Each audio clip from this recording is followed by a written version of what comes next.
Kingdom Kampala, third floor to register now and win prizes worth millions.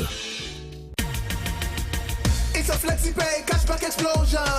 Shop and pay with your FlexiPay. Cashback instant. It's a FlexiPay cashback explosion. It's a FlexiPay cashback explosion. Simply shop and pay with your FlexiPay at activating outlets and enjoy instant cashbacks. Terms and conditions apply. Stanbic Bank is regulated by the Bank of Uganda, and customer deposits are protected by the Deposit Protection Fund up to 10 million Uganda shillings.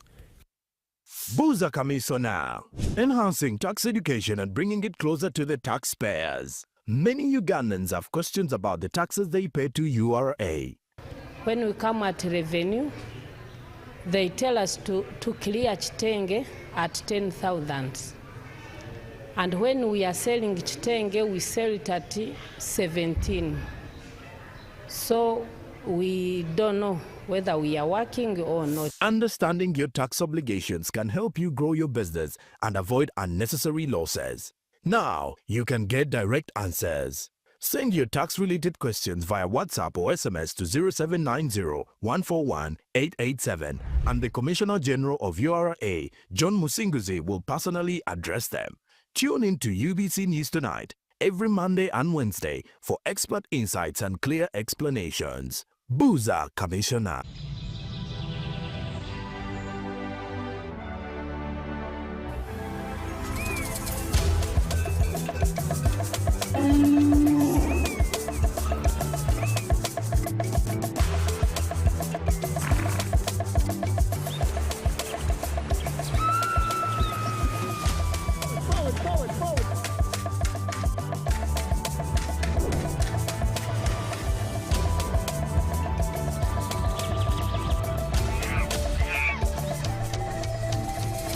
Uniquely ours. Explore Uganda. When you want to relax your body and refresh your mind,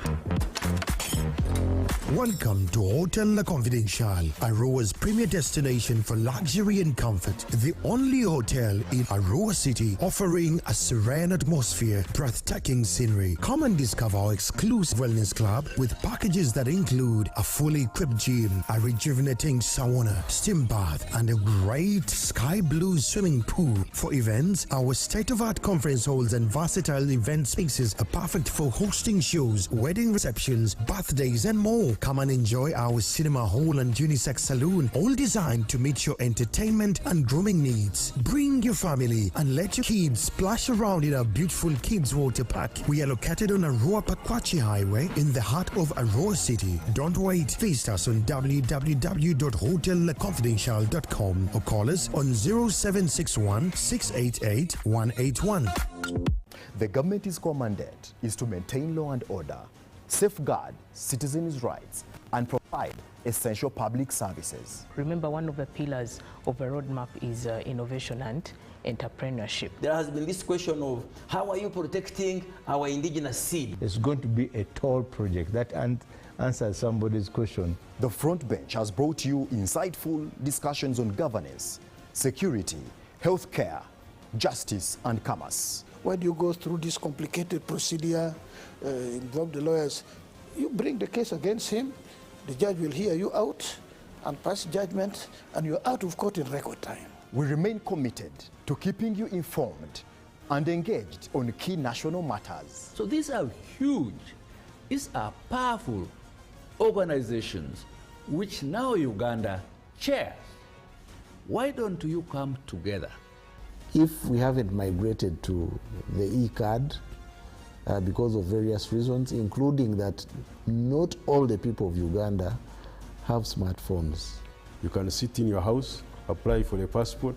If you have a Ugandan who has a successful logistics firm in the US, it means he can come to Uganda and do a lot more. Every Monday at 8:30 p.m. with me, Jethro Kasaiji, your interface with the government only on your public broadcaster, UBC, Inspiring Uganda.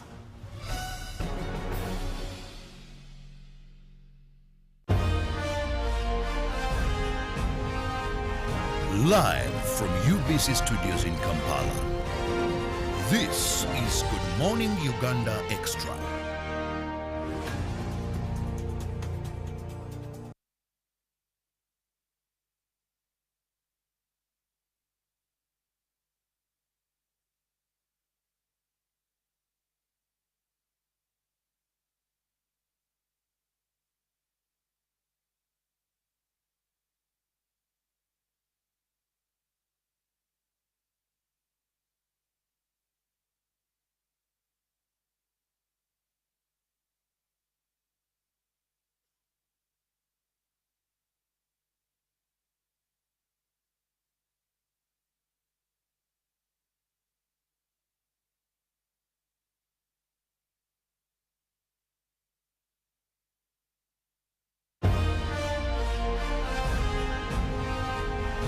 Live from UBC Studios in Kampala. This is Good Morning Uganda Extra.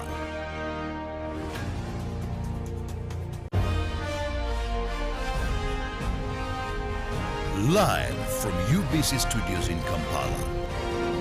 This is Good Morning Uganda Extra.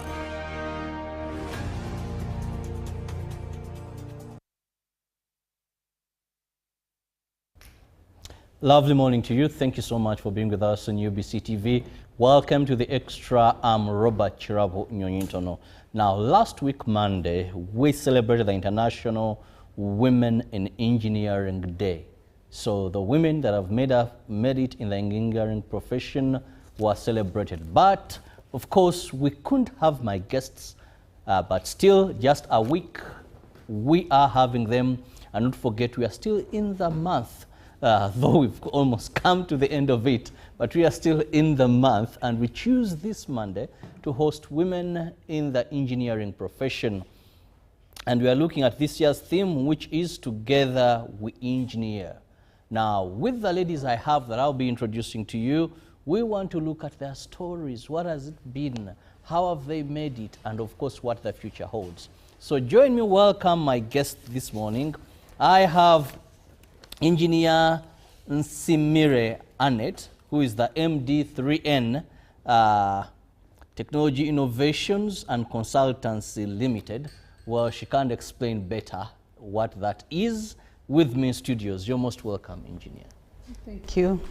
And at the extreme end, I have Agatha Nambuya, who is the founder and CEO Auto4.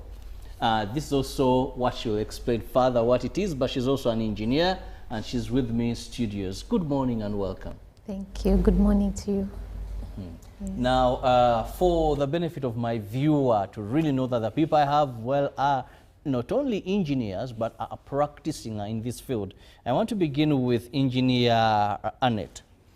Please, briefly, when we talk about women in this profession, why do we even have an international day to celebrate?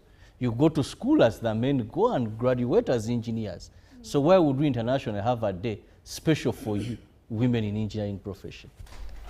Oh, thank you, moderator. Good morning, our viewers and our listeners, wherever you are. We are happy to be here. For me, it's an honor and privilege, and I really want to appreciate you, UBC, for hosting us. Management and staff for being there for us as women in engineering and for giving us this special time to be here. Why do we have to celebrate women in engineering? It's very interesting, but it's a very thoughtful question, and what I can say is women in engineering, we are special women in a way that engineering is male-dominated, and it is known that engineering is male-dominated. When you look at Uganda, the percentage of women who are, say, registered engineers is not more than 10%, and it is not different world over. So this day was recognized in 2014 to celebrate women in engineering, to encourage more women to join the engineering profession and promote inclusion and diversity. So this year's theme, when we talk of Together We Engineer, it's not, it's a very powerful message about collaboration, inclusion, and collective strengths of women in engineering. It reminds us that engineering is not just about machines and structures, but about people, about impact, and about a future that includes everyone. So the theme basically tells us to work together, both male and female, but to work together for development, but also to inspire more girls and women to join the engineering profession. Thank you. Less than 10% of people in engineering are women. Well, something to celebrate, to encourage others. Now, this takes me to Engineer Agatha here. Now, we have less than 10% of women. Let me just go to your story. First and foremost, you're an engineer. There are various fields of engineering. So which field did you specialize in, and what inspired you to take on this path that many would not have taken? Thank you so much. My engineering journey, first of all, the field I specialize in is automotive and power systems. In the layman's language, many people would call me mechanica. Yeah, with a focus on cars, generators, transformers, such mechanical machines, everything with an engine, excavators, all those machinery. Yes, yes. Madam, you're not an easy... Yeah, so my journey starts, the inspiration I got was from one of my cousins. She had gotten a scholarship to Makerere University, and later on she was picked up to go to South Africa, where she became an electrical engineer. And there was a very big picture blown out. The year was 1999, blown out in the house, because this was the first family member who had really made it into the industry, which is by then was very, very male dominated. So that is where my inspiration begins from one of our family members showing that it is possible for women to take on this journey, and seeing how successful she had been moving down to South Africa and seeing what progress she was making there. That's one of the sources of inspiration. I had to take on this field. Yes, yes. And now, for a young girl watching out there, when you talk about that as being your inspiration, what has your journey been like in this male-dominated profession? Yes. First of all, engineering is totally a male-dominated space.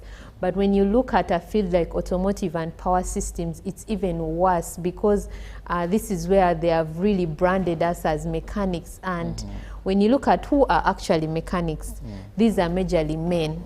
Yes. These are majorly men. And the car industry has really been shaped to suit the male personality. But over the years, because I've been working in this space for over now 13 years, and in these 13 years, I have grown tremendously, both in terms of personal income, in terms of knowledge, in terms of travel.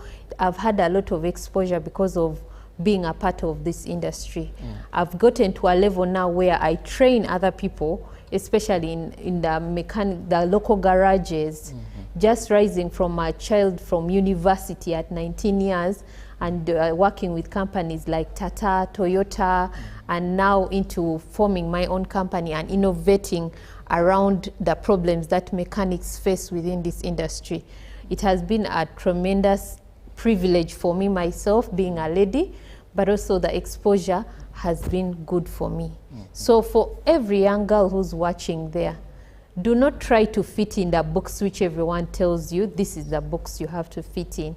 You have to think beyond that box which people have created and find your space, find your strength. Me, my strength was math.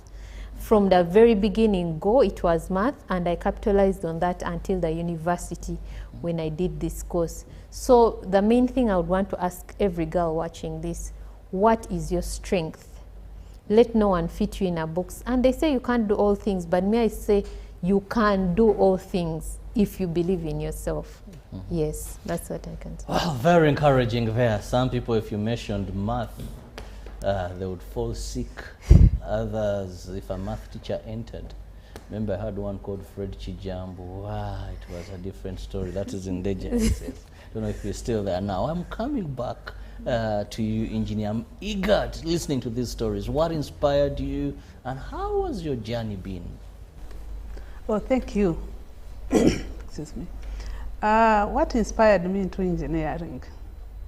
It's very interesting. But for me, it was as simple as turning on a bulb. When I was a young girl, I used to see many people who would come to, like people who used to work in the energy sector, UEB then. Everybody was called engineer. So why? Because they were the ones helping us to turn our lights on. They were the ones helping the communities to solve their energy problems. I picked interest in engineering because of the way people treated them in the community. They were respected, but they were also problem solvers. So for me, solving community problems drove me, inspired me to joining engineering, because I'm someone who likes seeing change, someone who likes seeing impact.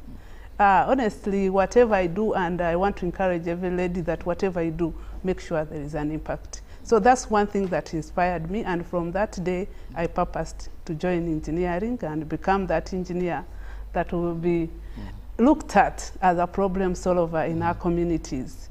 And from that day, I purposed to do that. Like she said, I also had my strengths in math, because I want to tell you, if you want to do engineering at whatever level you are right now, if you are still in primary or in O-level, focus on sciences, focus on math, focus on physics. So because I had interest in engineering, I had to make sure I focus on those. And I was privileged to have done engineering right from lowest level, I would say, to the highest level, because I've moved on from wiring circuits to now wiring lives with purpose. What do I mean? I'm a trainer for engineers, and at my company and Red Arrow, where I also work as an associate trainer, it's an international NGO. We train engineers to build their capacity in humanitarian skills, but also to build their capacity in disaster relief. So that's now my calling, where I am training, mentoring, and coaching to make sure that we have a transformative workforce of technical staff. Now let me look at you. We are looking at International Day for Women in the Engineering Sector. Yes, it was last Monday, but we're still in that month, though we are ending it. Now, what has been your experience as a lady in looking at this is a male-dominated professional area? Okay, thank you. As a lady in a male-dominated area, I have not sat back to seek sympathy. I have not, I've not tried to be someone else in order to fit in. I still remain a lady, a woman, and to me it has been a challenging journey, but full of opportunities. As a young lady, when I joined the Uganda Technical College Bushenyi in 1994, I was the only female in a class of more than 50 in electrical and mechanical class. My background is electrical engineering. So like she was saying, I did not have to fit in. I had to be myself, but I had to know what I wanted and focus. Of course, there were many challenges associated with being the only female in the class of boys. You are the only girl. You can just guess some of the challenges. But most importantly, you have like no one. You know, sometimes there are those gender issues you want to share, like someone of your gender, but he's not there. Maybe you have to look out for staff or people in other courses. But it has been full of opportunities that as we work, as we move, there is also that chance that you are a lady, and even now that the government brought to that law where they say, is it 40% have to be women, something like that, women empowerment. So it has given many ladies a chance to be able to thrive and practice engineering wherever you are. But what I can say is, if you're a lady and you're in the engineering space, it's, I mean, let no one tell you that's different from being in other spaces. It's just about being yourself, knowing what you want, and focusing on your goals. It's the goals that I have as an individual, my career and personal goals that have kept me in engineering and have helped me to thrive. As a woman in a male-dominated industry, I can say, last year, I even stood as a presidential candidate for Uganda Institution of Professional Engineers. And I told you, women, we are less than 10%. But I gained a number of votes. We shall not discuss that now. But I mean... At least you made a statement. I made a statement and have created impact. I want to tell you the things I stood for and my manifesto and what I was driving at. I see positive change coming, and I believe we shall continue to make positive change. Now, going back to the lady in a tough profession, the engineering, but mechanical and automotives. Yes. Now, this requires energy and strength. Yes. And I know right from studying, sometimes you have to lift. Uganda, we're not that much mechanized that you have those equipments here and there. For her in the electricity, well, yes, but not that so much. You can have someone climb, but for your car, you have to really be there, these machines. So how do you maneuver? Yes. First of all, it's a total misconception that it's a field which needs, yes, it does need energy for some things, like if you're working, let's say, on a tractor with a very big tire, and you're imagining how are you going to do it. But one of the things I've learned is that as you learn the physics in the school, you learn about wages, you learn about pulleys, you don't necessarily need energy, but you need, I would say, wisdom. And then also you need to work together with people. That's why the theme of this year is very important to remember. Together we engineer, meaning that you do not work alone in the engineering sector. And that's the same thing which is in the automotive sector. You have to always acknowledge those who have gone before you, who know more tricks. For example, they taught me, one of the mechanics earlier on in 2012 taught me how to open an oil filter of a big truck, because they're very big, using a stick and a rope, because my energy could not suit it. So that was just an example of accepting someone who has gone before me to show me how it is done. So that's one of the things which I learned within my sector, is that learning is a continuous process. And some of the companies I worked with, I would want to emphasize Toyota because it's one of their key values, that continuous learning, that every day you step into a place, you have to accept your mind to be taught. So that is how I've navigated, especially engineering within the car sector.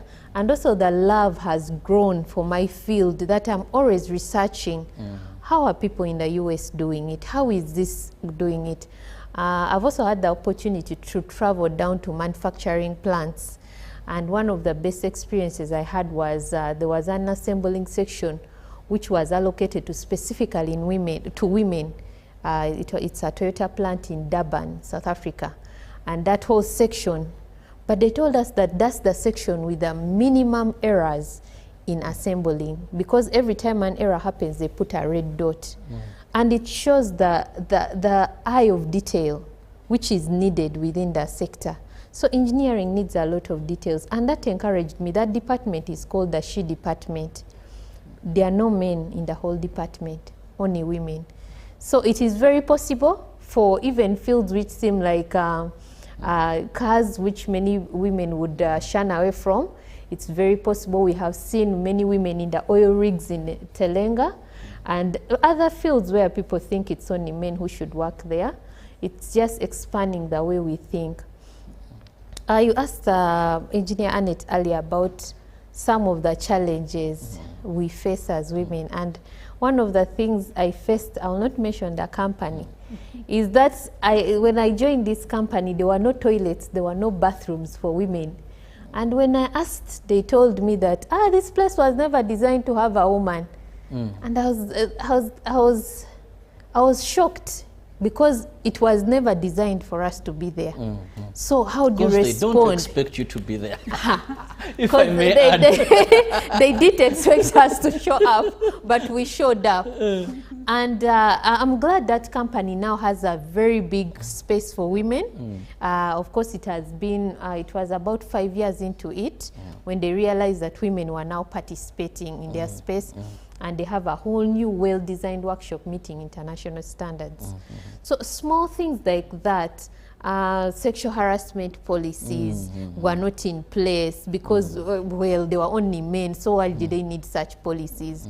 When you speak about things like the wear, overalls, there's another company where I had to share overalls with men for about a month. Then they saw, this is not working out well, let's get a women's catalog. So that's how the car industry is. But when you show up and you start participating, then their thinking starts to change and say, how can we accommodate these women in this space? I'm glad even that the other company I joined and were sharing overalls with men, they did bring a catalog for women's shoes. They did bring design wear for safety wear for women. So these are the changes that are happening. They are slow, but they are happening. Yeah. And of course, you, the pioneers of these, are hitting life like firstborns do in families. But those that come after, of course, are going to enjoy very well because now you've set the toilet issues there. The catalog for women is there. And day by day, I'm also seeing more engineers. I remember there was some time I was driving through and I saw electric poles where I saw EDCL, then Umeme. And I saw this young lady and I was like, now what has she got to do here? I had to stop and watch. Though she didn't climb up, and also I saw sympathy with the men she works with, because I think I was going to the log and like, so, you know, but I'm happy that still we are encouraging others and the world sat and recognize that we need to have a special day where internationally we recognize, we encourage the women in the engineering sector. Now, stories told, journeys told. Now, let's look at the future of this profession. I want to begin with engineer Annette here. When you talk about engineering, where do you see this profession inclusively in your response about women? Oh, thank you. I can say the future is bright, and I would want to encourage more young girls and women to join the engineering. Because when you look at engineering, it's not about only building structures, and it's all about empowering others and creating transformative change.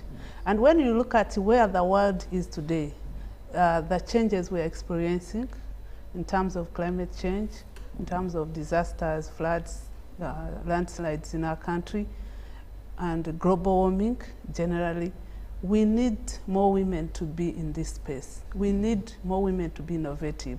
When you look at, say, for example, the agriculture sector, now we have agricultural engineers. But when you look at it, mostly, it's more women who are involved into production. So if women are not empowered to have the skills they need, they will not be productive. They will not be innovative enough to be able to create change, innovative solutions that match the changing times.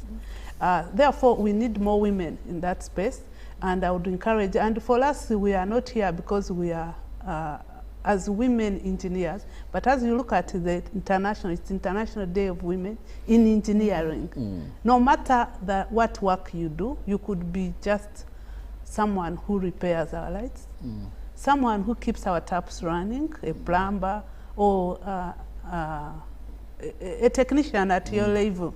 You will still be important. Your role will still be recognized. Because if you're a woman and you understand engineering in terms of, and you are more of the time with the community. Because you see, we cannot solve community problems if we are not within the community, or if we are not involved. And like I said, when you look at community development, including agriculture and so on, things that benefit us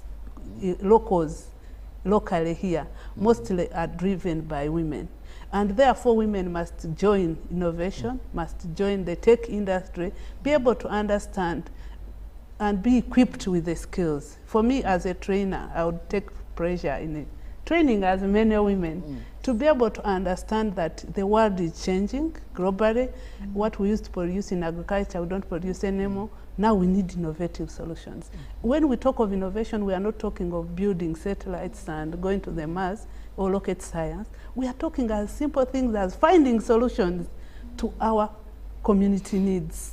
So for me, the future is bright, but we need more women because they are more involved in our developments than, I can say, men. So if women are not involved, we are missing out on your ideas, because we know we have very, I can say, we are geniuses, women, and we have great ideas. So we need to be brought together, like our sim says, collaborate, work together, and be able to find solutions to our current needs in all sectors. Well, in all sectors. Now, you said women are genius, women are within communities, but let me point this to Agatha here. Now, why do we see fewer, the 10%? What is the reason that out of the entire profession globally, only 10% are women? What do you think is causing this?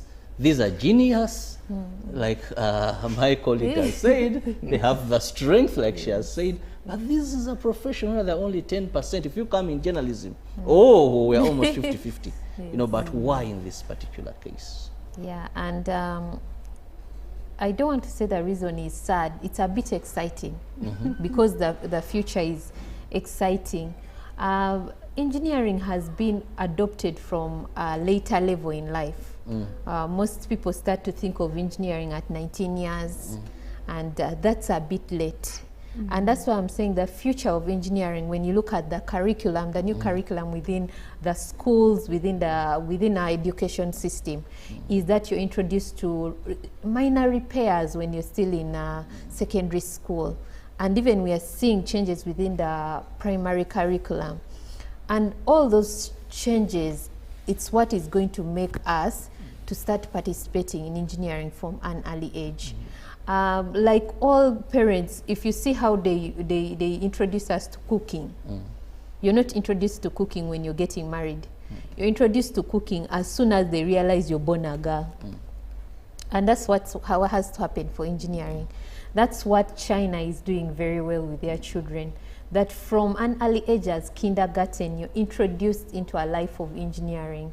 And now, as our curriculum evolves, I feel excited because these numbers are going to change tremendously. If girls are introduced to engineering from, let's say, 5 years, and they grow up knowing this is a part of their lives, these are things which can make their lives easier.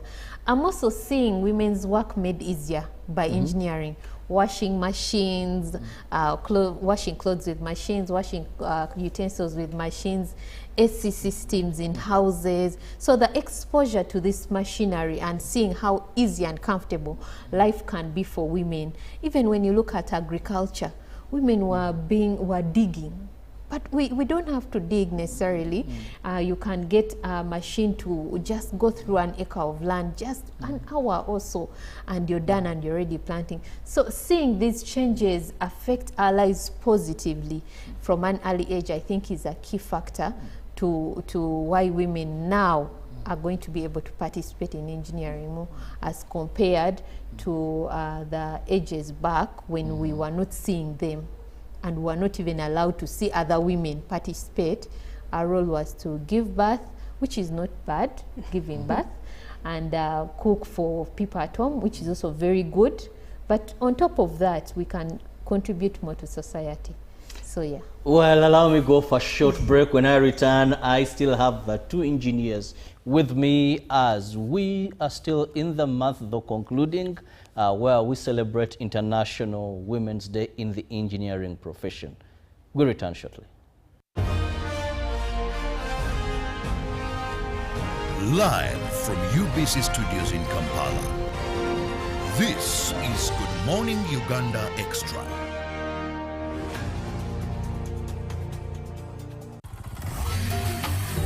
Hello, Kampala, Uganda. In response to the national call of strengthening the traffic security, Good Products Group HGO brand has officially launched the Rider Selection Campaign. Registration is now open. Visit www.riders.hgo.com. Complete your registration now for a chance to win exciting prizes including motorcycles, exclusive HGO gift boxes, and official rider vests, all while promoting safe riding awareness. This is how to participate. Pay the registration fee, invite 3 friends to form a team of 4, and your registration fee will instantly be refunded. Begin your journey of honor today. Don't miss this opportunity. Join the challenge, promote road safety, and become a pioneer rider. For details, visit the official Good Products website at www.hgo.com or call toll-free 0800-335-555 or visit our offices at Kingdom Kampala 3rd floor to register now and win prizes worth millions. It's a FlexiPay cashback explosion. Shop and pay with your FlexiPay. Cashback, instant. It's a FlexiPay cashback explosion. It's a FlexiPay cashback explosion. Simply shop and pay with your FlexiPay at activating outlets and enjoy instant cashbacks. Terms and conditions apply. Stanbic Bank is regulated by the Bank of Uganda, and customer deposits are protected by the Deposit Protection Fund up to 10 million Uganda shillings. Buza Kamiso now, enhancing tax education and bringing it closer to the taxpayers. Many Ugandans have questions about the taxes they pay to URA. when we come at revenue, they tell us to clear chitenge at 10,000. And when we are selling chitenge, we sell it at 17. So we don't know whether we are working or not. Understanding your tax obligations can help you grow your business and avoid unnecessary losses. Now, you can get direct answers. Send your tax-related questions via WhatsApp or SMS to 0790-141-887, and the Commissioner General of URA, John Musinguzi, will personally address them. Tune in to UBC News Tonight every Monday and Wednesday for expert insights and clear explanations. Buza Commissioner.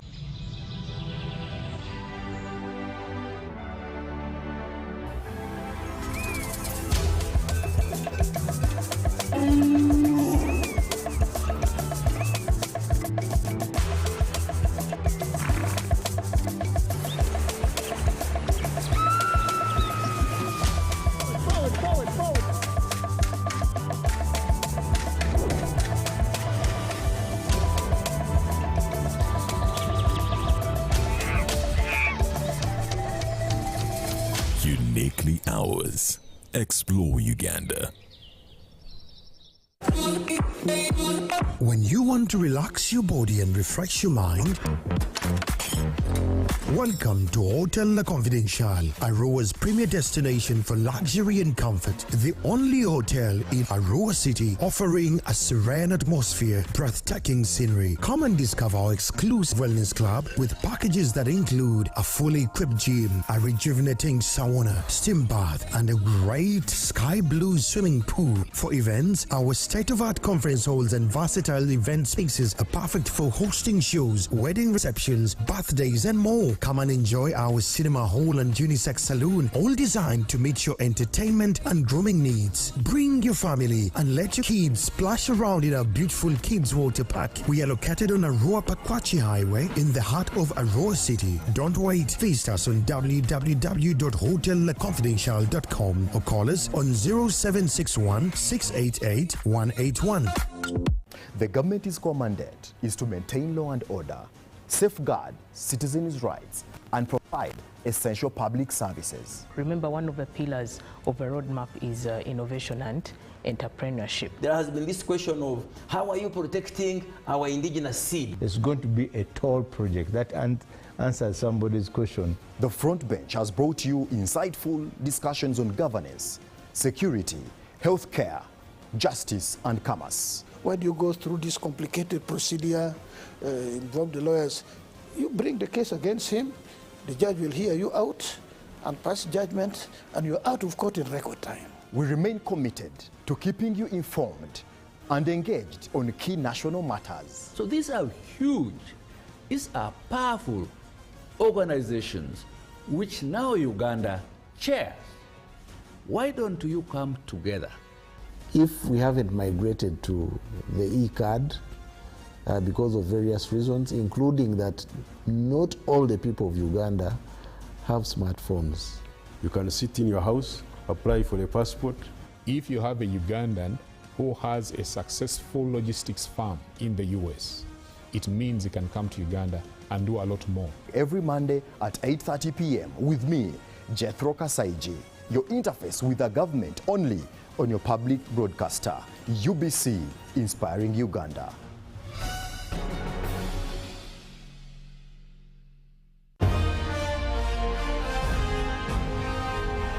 Live from UBC Studios in Kampala, this is Good Morning Uganda Extra.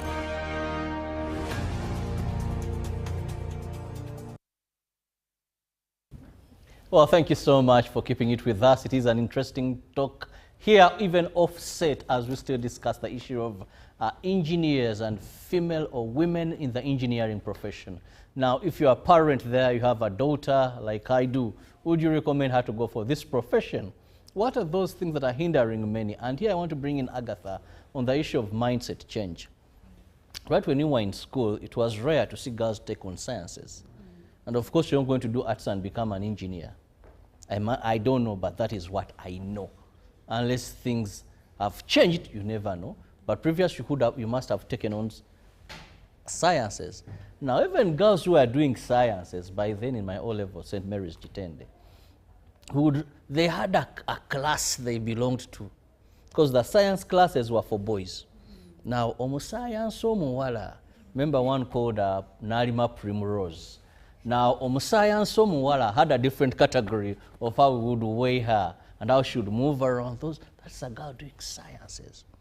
Now, you're trying to tell us that no. I mean, these are things we can't do. Agatha, engineer, let's look at the mindset change.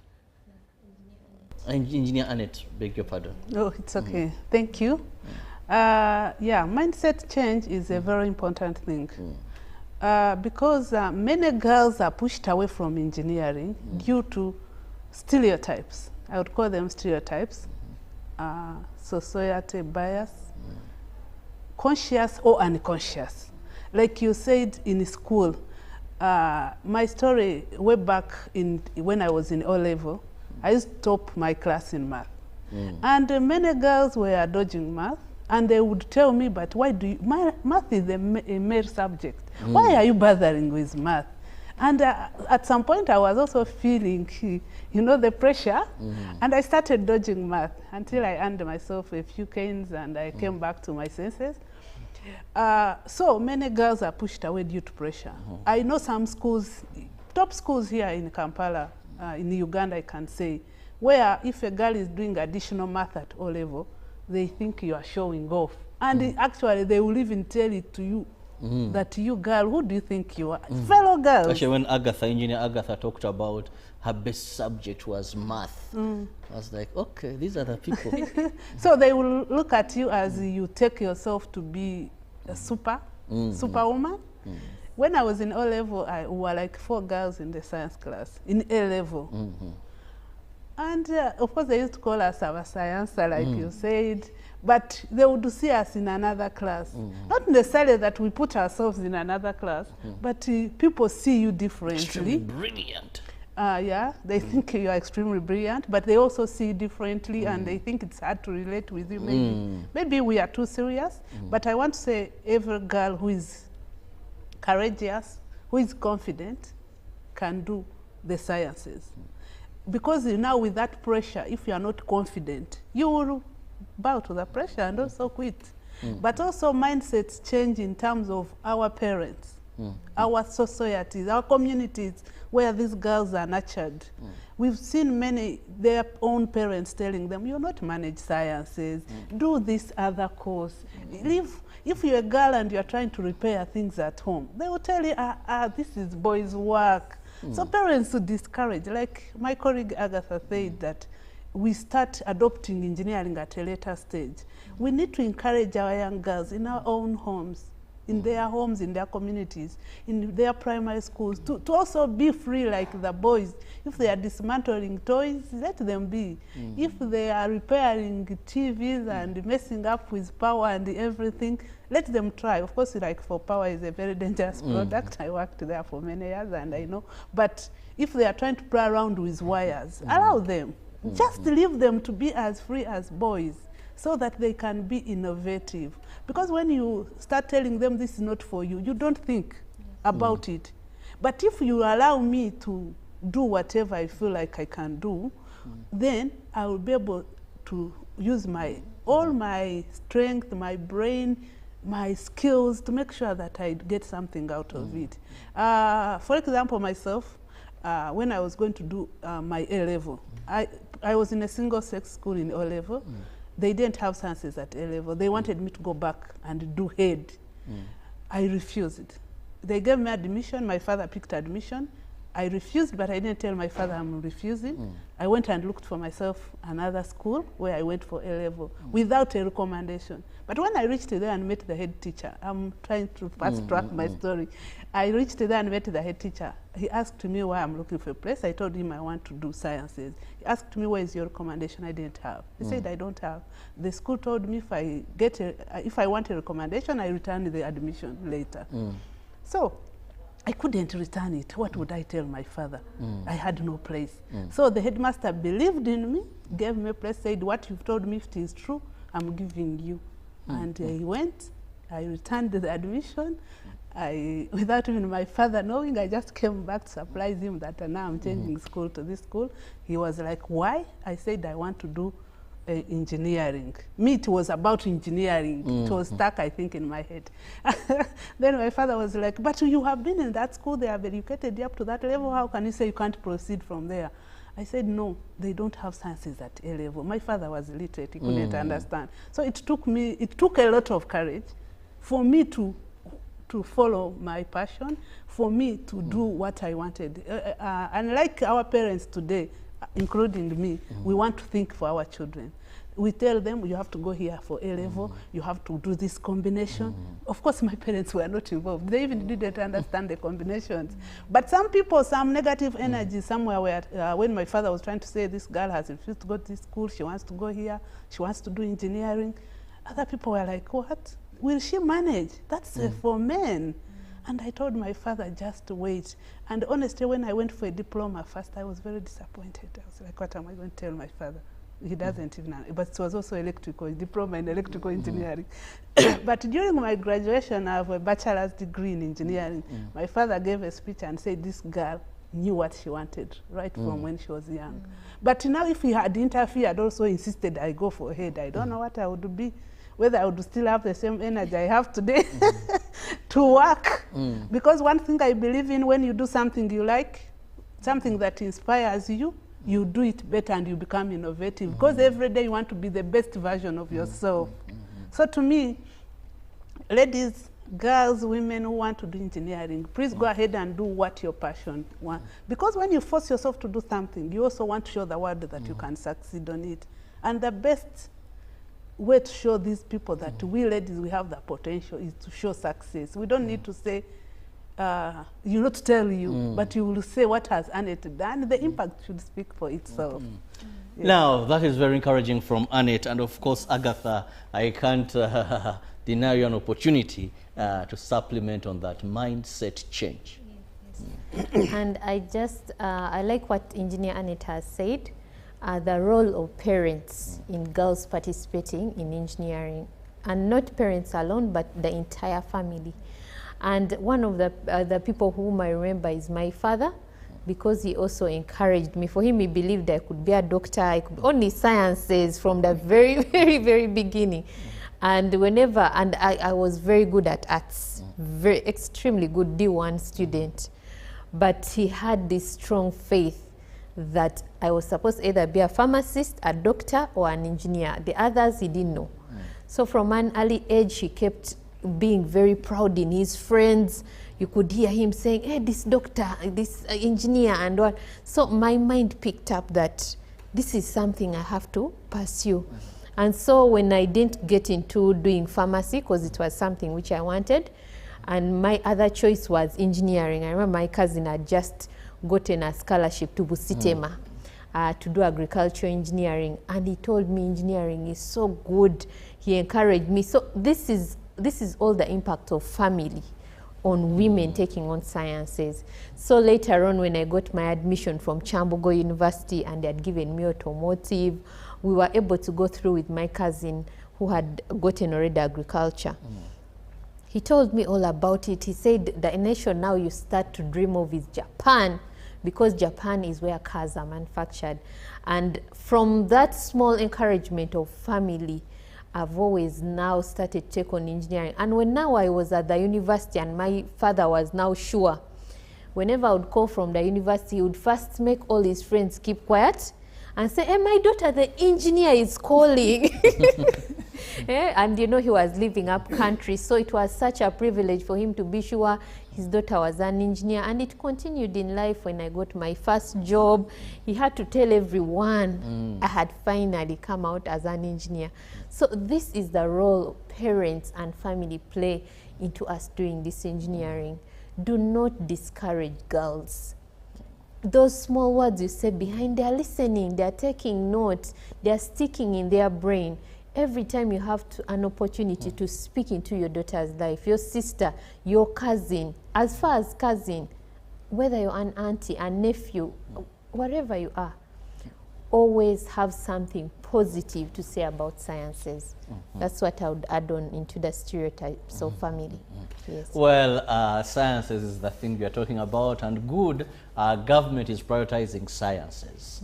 Now, arts teachers do not take offense, because also they are working on your things, and we know we are assured by September, something like that, you will be good to go. But of course, sciences move the world. Not to say that arts don't, because I'm seated here and you're watching me, and I have nothing to do with sciences. I did my arts and I passed them very, very well. So you're the person you wake up every day. So artists, also the arts fraternity, feel comfortable. But today we are discussing issues to do with women in the engineering fraternity. And there, automatically, it's something to do with sciences. So take no offense. Now, coming back to you, Engineer Annette, over the years, you've been in this profession. But most of the times, and for you, I'm going to take you on because you even once stood for presidency. But I'm told you who are already established make it very hard for others to be. Issues of registration. No wonder when I look at your board, when I look at some of the people that are there, you people, answer that. Why do you want to stay very few? You call it certified engineers? You see, the likes of Engineer Annette are very few. When you go to civil engineering, I have a brother who's in civil engineering, but when you go to civil engineering, you can look for those who have completed campus like for 5 years and have been certified and find none. Am I lying? You are not lying. Even Yes. 10 years. Even 10 years. This young man finished everything. He's submitting this, and yet some people require for those big projects, require certified. But you're holding on. I have you here, and they are watching. Thank you, sir. This is really a hard question, in the sense that I may not have the right answer, but I will give you my thoughts and what I think could be the reason. Yes, it is true. Even it took me so many years to register as an engineer. But the reasons are very many. There are many factors that play into that. One, before even actually I talk about that, I was seeing on our platforms, Engineers Registration Board, ERB, celebrating that 400 board sittings, they have registered 2,000 engineers. So this was shared this week. So when you look at it, it's really a small number. Out of, I don't know, now we have over 10 universities offering engineering in Uganda, and we are boasting of 2,000 registered engineers. And I think when you talk of that number, including the dead. Yes. You might find... I feel the pain because I have a young girl. You find the 500 are dead. Or they stopped practicing engineering, they are old. Many on that list are dead. I know one who is, I can say it. Number one is dead. The first engineer to register, that one, But I'm it's sure there. is dead. But when you talk of 2,000, it's cumulative. Yes. It's not like, I don't think it's the current engineers, but it is where they have reached registering. So to me, I think there is a lot we need to do. One, we need to raise awareness, because some people are not registered just because they don't have the information. Some people tell you they are not even aware that there is Uganda Institution of Professional Engineers. They are not aware of Engineers Registration Board. Myself, I was not aware until I started practicing, but yet we are supposed to have even student members to make them be aware before they even finish, that when you finish, this is the next stage you have to take. So we need to do more of sensitization and awareness in the colleges, because when we talk, okay, there are so many engineering students who are graduating, so we need to do more awareness in the colleges, in the universities, to make sure that people know the next stage they will take after school. But also, there is that condition that for you to register, even to become a graduate member, you must have employment. Now, many of our professionals are seated at home. They have nowhere they are working. So you cannot apply without an appointment letter that I'm working here. Because for you to register, you must have experience in engineering. You must have practice. So they need, first of all, create opportunities. This is an appeal to government, that we have a structured way of transition from school, from college. We have so many infrastructure projects. But you find we even import skills which are available here. Even if they were not available here, we are not dumb. We can be trained. There can be a process for skills transfer from whoever comes in with a special skill and transfer to our young people so that many of our young people get jobs. Many don't have jobs. So they cannot even take any step to become even members of the Uganda Institution of Professional Some Engineers. are professional, but the way they are employed. I have a site, I'll talk for civil engineering. That one certified engineer has a project, it's under him, then he calls me to work with him. No appointment No later. appointment later, but he's paying me good. So you can't boast of experience. Of experience. And when people come on the site engineer, I'm the one who is represented. Because yes, I have my degree in engineering, but I'm not certified. So we need, as leadership of engineers, we need to do more to engage with government and private sector to ensure that we have a structured way of grooming our engineers, give them the required skills so that they can be registered. So to me, I think those are the key things that are hindering people. Awareness, but also lack of training opportunities so that they can take the next step. But also, like you said, we want to remain few. Maybe it's also a factor because I've seen it in the way engineers previously have been assessed to register. Someone is marking you like he's marking UNEB. You know me, I did UNEB in ordinary diploma. Even at higher diploma, we're doing UNEB. You just send in your papers. You don't know whether there will be bias, no bias, whether they will mark you right or wrong. So the way they were assessing. But I hear there are changes. Like I said, we are creating impact. Because to me, those were the pain points I was looking at in my campaigns. We must change how we assess our engineers.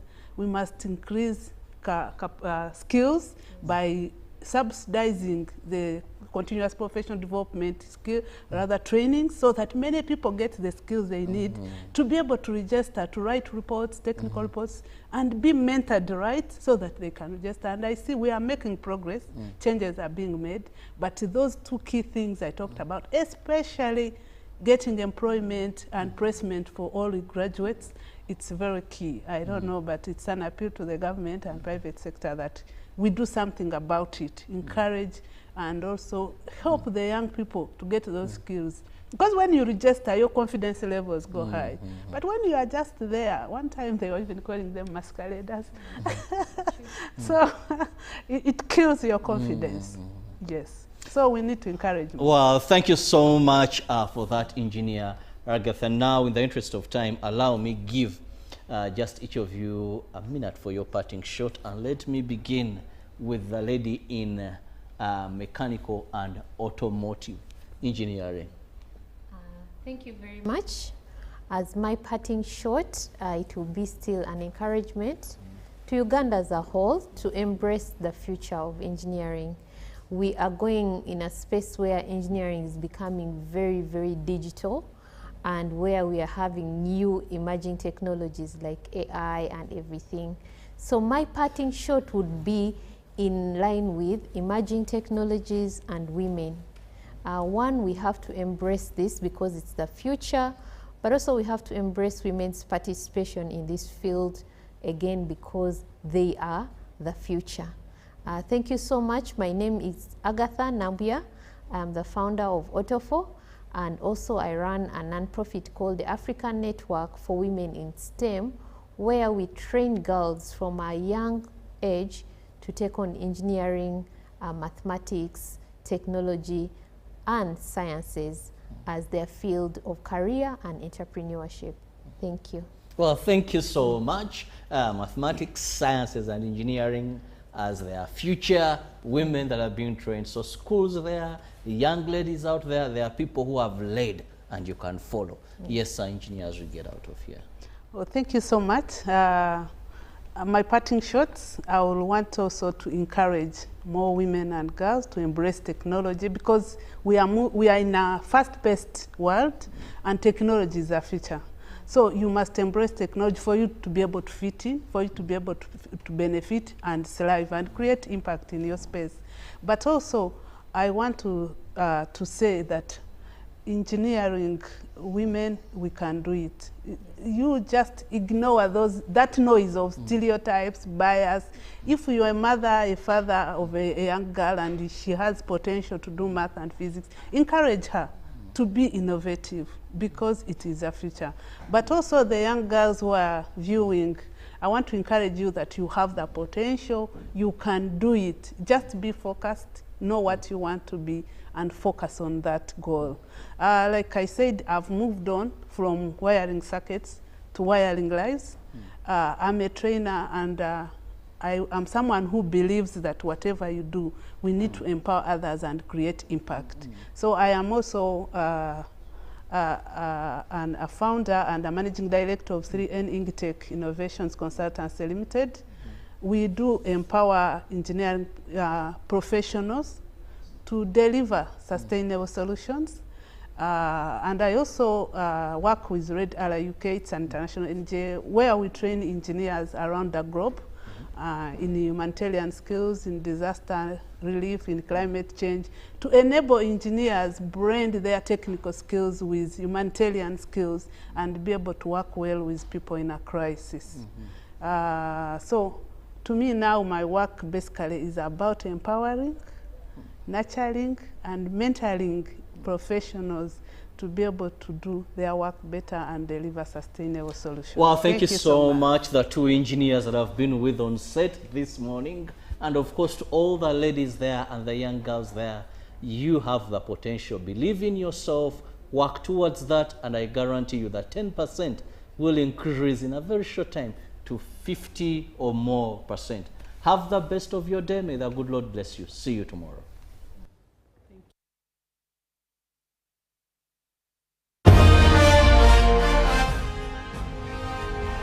Live from UBC Studios in Kampala, this is Good Morning Uganda Extra.